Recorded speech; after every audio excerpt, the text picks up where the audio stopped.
Halo semuanya, Assalamualaikum warahmatullahi wabarakatuh.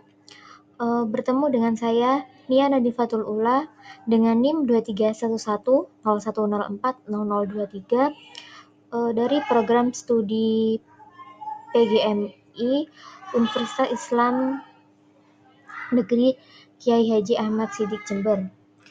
Kali ini di sini saya akan menjelaskan mengenai menerapkan konsep moderasi beragama dalam perencanaan pembelajaran berdiferensiasi di mata pelajaran Bahasa Indonesia, Matematika, PKN, IPA, dan IPS di MI ataupun SD.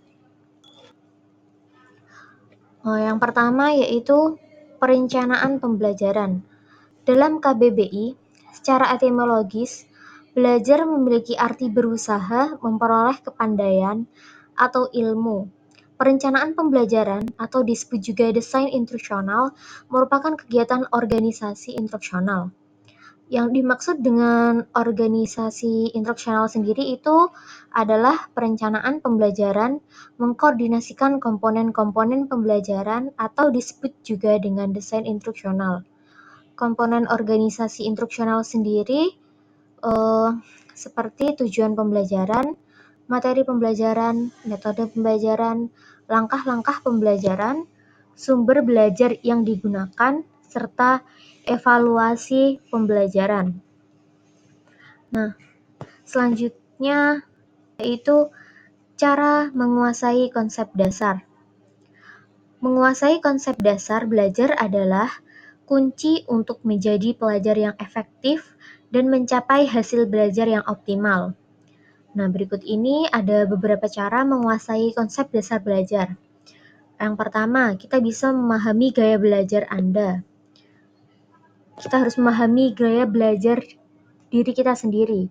Selanjutnya, tentukan tujuan belajar. Yang ketiga, buat jadwal belajar. Lalu, gunakan strategi belajar yang efektif. Setelah itu, cari sumber belajar yang sesuai. Berlatih secara teratur, berdiskusi itu cara menguasai konsep dasar. Menguasai konsep dasar belajar adalah kunci untuk menjadi pelajar yang efektif dan mencapai hasil belajar yang optimal. Pembahasan selanjutnya yaitu mengenai cara menguasai pembelajaran berdiferensiasi. Nah, menguasainya itu bisa dengan cara bagaimana guru memahami kondisi siswa, kebutuhan siswa tanpa harus mendiskriminasinya baik itu kekurangan fisik dan rohani. Ada 3 strategi yang dapat digunakan dalam menerapkan pembelajaran berdiferensiasi. Nah, yang pertama yaitu dengan diferensiasi konten. Diferensiasi konten itu adalah mengacu pada materi yang diajarkan kepada peserta didik dengan mempertimbangkan kebutuhan belajar mereka. Nah, yang kedua ada diferensiasi proses, yang mana mengacu pada cara peserta didik menafsirkan atau memahami informasi atau materi. Nah, yang ketiga ada diferensiasi produk, mencerminkan pemahaman peserta didik tentang tujuan pembelajaran melalui hasil karya atau kinerja yang disajikan kepada guru. Nah, yang terakhir, kita akan membahas tentang penerapan desain perencanaan pembelajaran berbasis moderasi beragama sesuai dengan kurikulum saat ini, yaitu kurikulum Merdeka.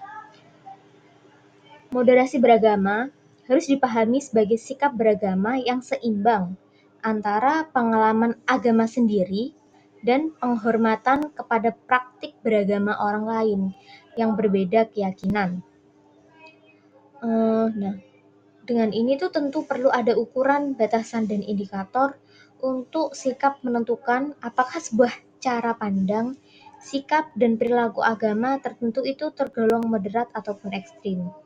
Nah, mungkin hanya itu yang dapat saya sampaikan. Kurang lebihnya mohon maaf. Wassalamualaikum warahmatullahi wabarakatuh.